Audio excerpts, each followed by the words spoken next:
Tāpēc, ka es negribēju būt par aktieri. Tāpēc es kļuvu par režisoru, jo tā ir, aktieru profesija ir, nē. Ar režisoram vajag forši būt īstenībā, kad tu vari visu diriģēt, visas, un varbūt ir kaut kāds mans kompleks, varbūt. Faktiski mēs esam dažādi produkti, un skatītāji var nākt un izvēlēties, kas viņiem labāk garšo.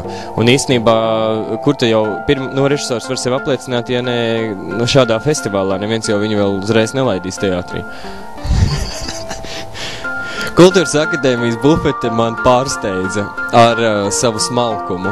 It sevišķi man vēl vairāk pārsteidza apkalpojošais personāls. Zolīdi, smuki. Es pat jutos tā, ka es esmu ienācis neīstajā vietā. Pa smalku man bija.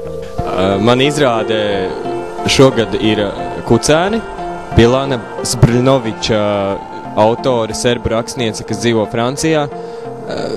Un stāsts ir par bērniem, kuri spēlē pieaugušos.